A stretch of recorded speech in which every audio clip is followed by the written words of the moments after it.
I'm here to talk about what it's like to be a stand-up comedian. Now, I've been lucky enough to be part of this really small group of people in India right now who are making a living out of being comedians. Yeah, that's what. And I may not be making as much money as all the successful, all my successful friends who are MBAs and engineers, but I'm definitely more successful than all my friends who got MBAs from IIPM. Okay, so that's still a better position I'm in life. Now, it's the whole stand-up comedy scene. It's very new in India, and so people are very confused when they talk to you and when they try to book you for a show. Now it gets really weird. Like the other day, I got a call from this guy, and the first thing he asked me was, "Hello, sir, are you comedy?" It's really difficult for me to comprehend how this is because you never call a doctor and say, "Sir, are you medicine?" It's yeah, suck my thumb and your cold is cured. Okay, that joke doesn't end with a thumb.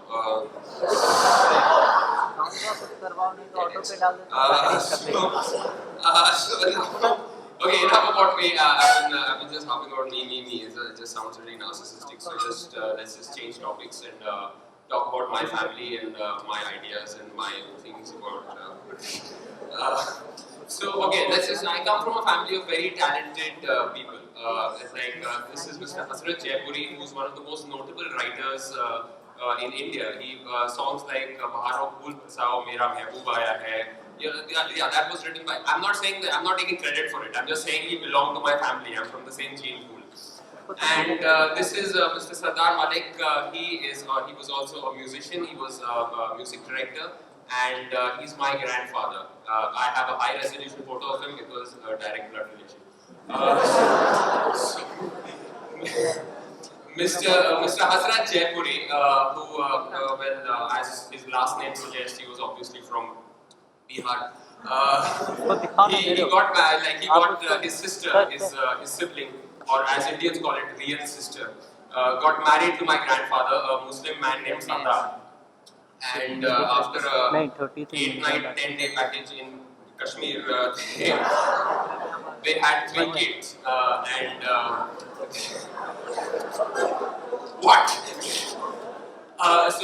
Next slide, please. So that's these are the 3 kids. That's Mr. Anu Malik, that's my uncle, that's my dad Abu Malik, and that's Mr. Dabu Malik, my youngest uncle.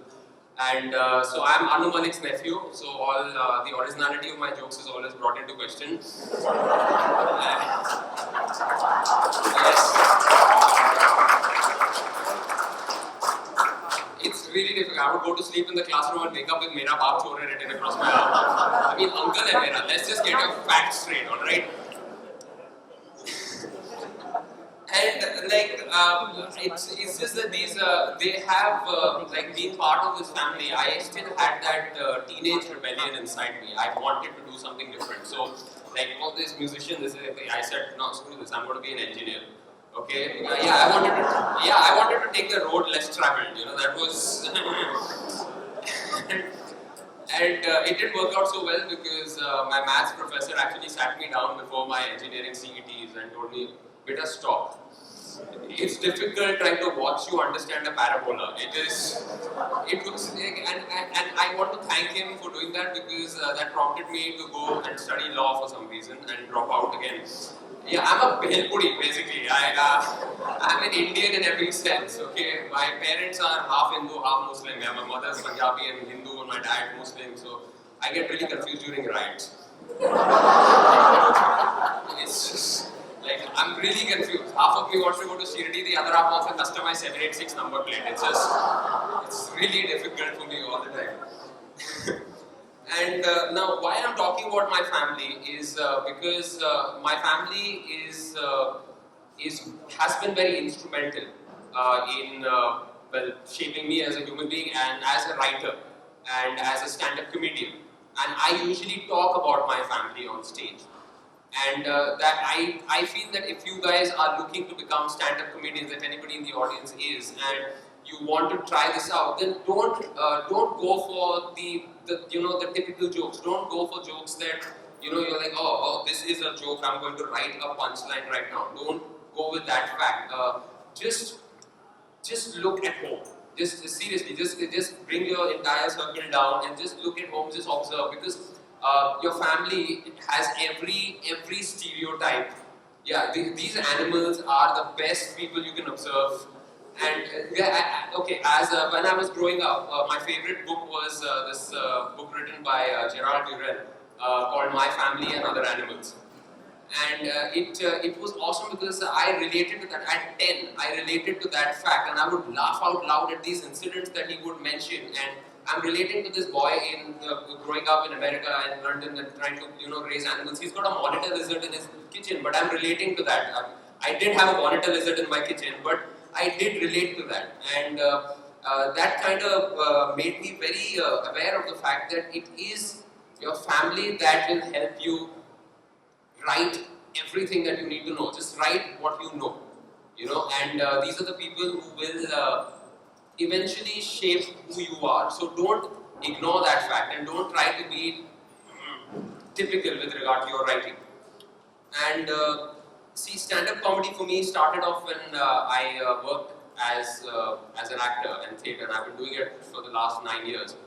And I started off playing a character in a play, and it just blew up after that. And I've just been chiseling that particular character over and over again. That's the character that I've played the longest. I am an actor, and it keeps everything separate for me. So that when I come onto stage as a stand-up comedian, it is a character that I'm playing, and I'm done when I'm going back to a theatrical production.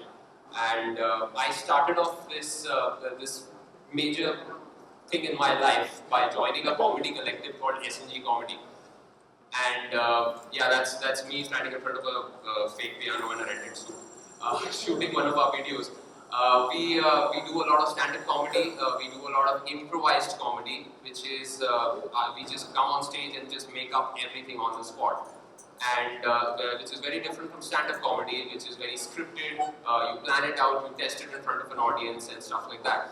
Then there's sketch comedy, which is kind of like a play, but it is just a series of funny sketches. Sketches would be a scene that we get down together and write, and it is scripted. It's like a script, but it is about 10 minutes long, or 5 minutes long, or 2 minutes long, and that's how you form a sketch show. And we've been releasing a bunch of videos, and we've been shooting them and putting them up, songs and everything like that. And the ultimate goal is for us to be able to make our own movie and put it up. And I have no qualms with Bollywood and go like, Bollywood sucks. No. It is an industry that is very, very successful in this country, and there is no reason that, and things are changing. There are people who are making independent films. You've got cameras that are so simple to shoot on. Everybody is going digital right now, and it is really cheap for you to shoot something if you put your mind to it, and you can actually write something and shoot something that you truly believe in. And there will be buyers, there will be people who want to watch this, even on a small minuscule level, but it is something that you want to do, and if it makes you happy, then keep doing it. I know that sounded cliche. So that's my family, and that's why family is so important in this case. So let's just move on a couple of slides. Yeah, that's a photograph of me doing one of our theatrical productions. That's Romeo and Juliet death scene. That's me playing Juliet. Yeah, we couldn't find a girl to kiss our Romeo. It's just a consequence. So I don't know. It's the girl. It's not my fault. So let's just get down to the simple basics. Are you comedy? Because it's something that kind of resonated with me, and I've put together some pointers that kind of should help you with regard to stand-up comedy and help you understand what this is. And I'll probably give you a head start, unless you're a RSS person, then you've got no sense of humor. So write what you know. Write what you know. My favorite comedians like Louis C.K., Ricky Gervais, Tim Minchin, these are, and so many more. I've heard them countless times. Just keep saying this particular line.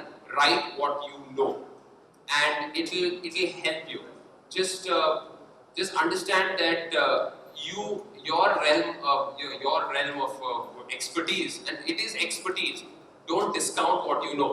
Okay, like if I get a guitar on stage right now, the audience is expecting something from me. If they're expecting something that's worked hard on. So I know, just that didn't come out right. They're expecting something that you've really rehearsed, and don't disappoint them in that manner by trying to hide your lack of rehearsal by saying like, this is so easy, I'm just playing 2 chords. No, it is difficult for most of the audience. It is difficult for most of the audience to stand on stage in front of 200 people with a mic and speak. You know, most people would lose bladder control, and they would. And the thing is, don't discount what you know. And that doesn't mean that you just, if you know 4 things, then you're going to only write about those 4 things. It doesn't mean that you're not going to learn 8 more things as you grow. You know, and that doesn't mean you stop. And so that brings me to the next point, which is fail a lot.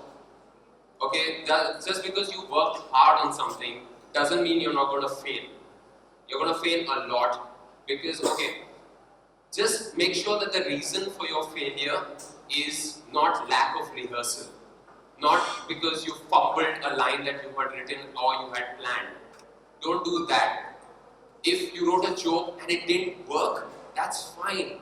That's fine. It's going to happen. But don't not work hard at it.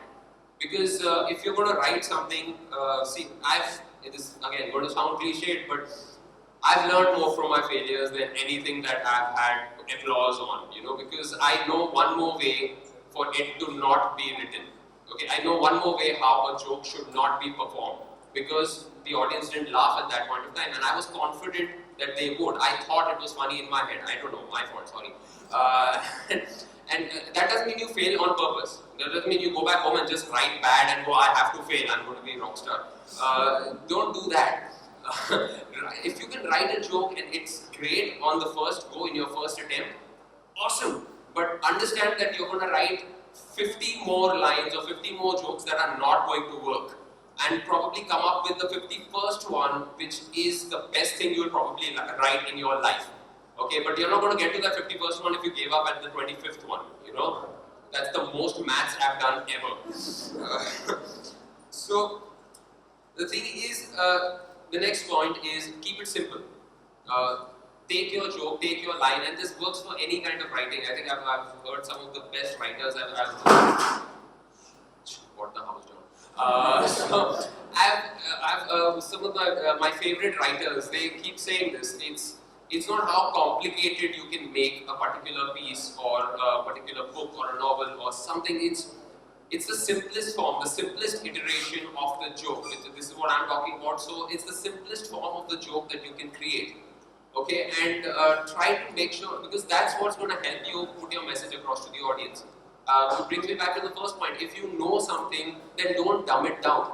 Okay, if I know about music, I'm not going to dumb it down. If I try to integrate it and I try to explain it clearly in the simplest form to the audience, they are going to know what a crotchet and a minim is. Okay, you don't know. Okay, it's just okay. So it's just these are terms in music, and I would like an crotchet would be 1 beat. You know, and if a guy was teasing a girl and she slapped him, that's a crotchet. Okay, and it's that simple. It's like it's 1 beat, 1 end, and you get to the simplest iteration of it. It's like okay. I've been talking about a bunch of people from my school, like me growing up as with my name Aadar, and it was really tough for me. And the only kid who had a worse time than me in school was this kid called Vishal Boo. Yeah, now this is what I don't get about Indian parents. If you've got a noun for a last name, don't use an adjective for the first name. You know, it's just not. So now that is a very it's the simplest version of the joke I could come up with. We just went into just analyzing. Oh, and I spoke to a friend of mine and I told him that I know this guy whose name is this weird, and he's like, yeah, fine. So let's just break it down into grammar and put it up. So it's just go down to the simple basics and try to analyze it to the simplest form. Okay, and I'm not a fan of analyzing how to write. I can't tell you how I write because I like storytelling. Not I don't mind map.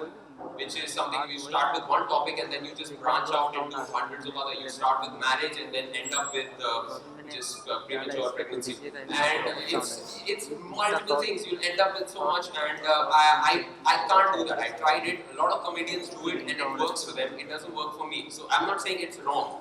It's another idea that you can try, but storytelling works for me. Now, the next topic is have an opinion. You're in front of an audience. They want to know your opinion. Because otherwise, they wouldn't be listening to you. They pay to come and watch you, and they want to know your opinion. You're not some unbiased, like you're not an unbiased news reporter, which is true. You have to be unbiased as a reporter. I am a stand-up comedian. They want to know what my opinions are on the topic that I'm talking about. So make sure that you're clear, because people are scared about hecklers ruining a show. Like, oh, if this guy says something, I'm not blaming you, but if this guy says something to me in the middle of my show, will it throw me off completely? It doesn't have to. If you know your topic inside out, it comes back down to rehearsal and research. You don't have to be confused, and you won't like start fumbling because some guy said something to you about your material and questioned the integrity of your material, because in your mind you're clear about what you want to talk about because you've researched it. There's this song that I perform called the Kaurava song, wherein I realized that like me and a couple of friends, we had this idea, and we realized that all the Kauravas are just ignored. So we decided to write a song about the I went down and I researched the entire family tree in the Mahabharat and found out that the Kauravas, their names rhyme, and decided to write a song about it. and the thing is, okay, can I have one of the volunteers on stage, please? Yes, please. Come. You can stand outside my circle. Come. Gosh, we're running out of time. So what we did was I decided to learn all the names of the Kauravas and put them up in a video. And I think I can do it in 1 minute. I can name all the Kauravas in 1 minute. Do you think I can do it? I got 1 minute. 5 minutes. 12 minutes. Play along. You start when I go and you stop when I'm done. I never thought I'd say that to a teenager. It's 0. Yes. Okay. So 1, 2, 3, go. Duryodhana Shasana Samasudashana Dishagin Mahabahu Pasi Pradama Ravi Tirtha Varma Jayananda Subaho Tridhara Tasraka Vachi Soma Suvidyavan Sahabunda Sai Durmukha Durtasha Durmasha Jaya Sena Bundi Ugrasai Senani Vikana Jayatra Ugrasena Dusala Nayo Babu Tridakshadra Payavinda Jalakanda Sada Subakevitsu Kundadhara Danudara Durthara Danugraha Tirtha Babu Chitrasena Upachitra Charu Chitra Chitra Yuddha Chitramka Chitra Chitra Kundala Chitra Varman Miravi Tirtha Sanda Vikata Kradana Durvisha Dikabahu Bhimratha Bhima Vikra Bhima Veka Bhima Bela Yuyutsu, the one who didn't die. Yippee! Tridaka Santa Durmashana, Dikaroma Vidurvi Bochana, Dusaha Durjaya Dushkarna, Srutama Sutanta, Suvacha Suvarma, Purivala Krata, Suvastapnanda, Dushpraja Shandur Mother, Kavashinjana Santa Viraja Santa Santa Vivinsa Tikunda Vedi, Suvacha Sasa Rupakunda Sianu, Vedama Brahmadi, Dusala Sarasana, Nagara Sakachana Davaja, and a daughter the name Dusala, Aparajita Brenda Raka, Aditya Ugra, Yudhava Veka, Ugrasa Sujata Katari and Rash. Thank you. 56 seconds. That's the proudest I've been about doing something in a minute. Thank you so much. So that song kind of came about because we were trying to write something different. It was an absolutely mental song, and it was our opinion about it, because we just felt the Kauravas were not the villains. They were just these guys who wanted, they won a game. That's basically what the war started on. And we just wanted to see, okay, like everybody pays attention to the Pandavas, why not the Kauravas? Even their father doesn't remember their name. He's just like, oh, beta, oh, sorry, Chitrasena, I'm sorry, beta, I'm blind. He's just giving excuses all the time. And we looked through this information and we had our opinions about it, and hence we came up with this song. And a bunch of religious activists tried to ban this song because something about excessive name calling. Yeah, I'm so sorry. So these are jokes you shouldn't make. Okay, I'm a little ashamed of that joke. Now, the next thing is, we have the next slide. Don't have an opinion. Okay, sometimes it's alright not to have an opinion. It's not necessarily. Ultimately, the goal is to be funny. My comedy collective and I, we work on a number of things. But the point is, the base point is, we have to be funny. That is what it is. We have to create comedy content. And in my case, because I'm talking to you about stand-up comedy from that perspective, you sometimes don't need to have an opinion. You can be randomly funny. Again, doesn't mean that it doesn't require rehearsal. Being randomly funny requires more rehearsal than normal. That's the fact of it. Next point, there are no rules. These are just a bunch of points that I put together at 3 o'clock in the morning, and it's a guide from what I have experienced. That's it. You guys will find out for yourselves. Just you'll know what is right and what is wrong by you. Because jokes that I write and jokes that I perform may not be as funny if someone else from the audience performs it, and vice versa. If he writes something and I try to perform it, it will never be as funny as when he does it himself, talking about himself. Okay, and the thing, okay, so let's just you can be, anybody can be a stand-up comedian. It's very simple. It is. It is. Unless you're terrible, okay, you're just absolutely bad. And there's a test to this. If you can make a 5-year-old laugh, you can be a stand-up comedian. It takes a really bad human being to not make a 5-year-old laugh, trust me. Okay, so I'm just going to end with a song here. Is that fine? Yeah. Let's just this always has trouble going in. This song is it's about a girl, because I feel there aren't enough songs about that. Yeah, we all have that one girl who could have been, you know. Like in my case, she was that perfect blend of the girl next door and the girl who washes your car. Not the watchman, the hot girl from Hollywood who watches. Don't ruin my fantasy, guys. Okay.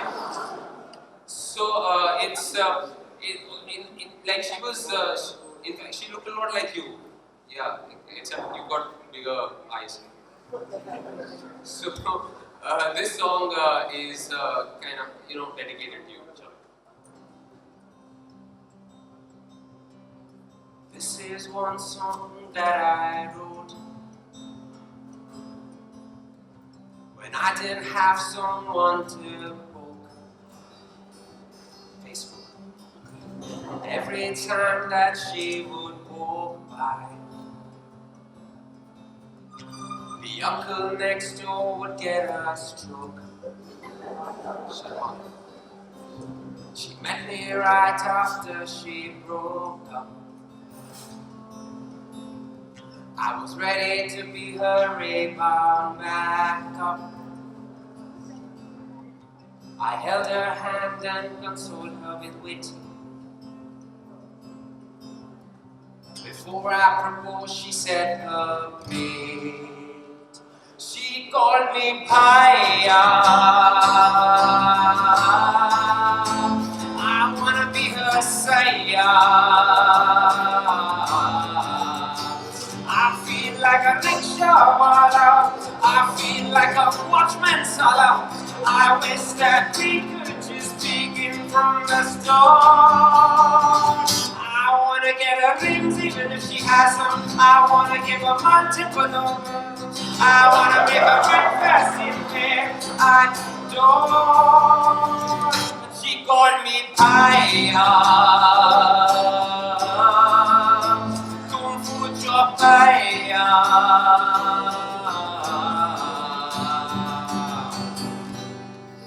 Thank you, ladies and gentlemen. You guys have been a wonderful audience.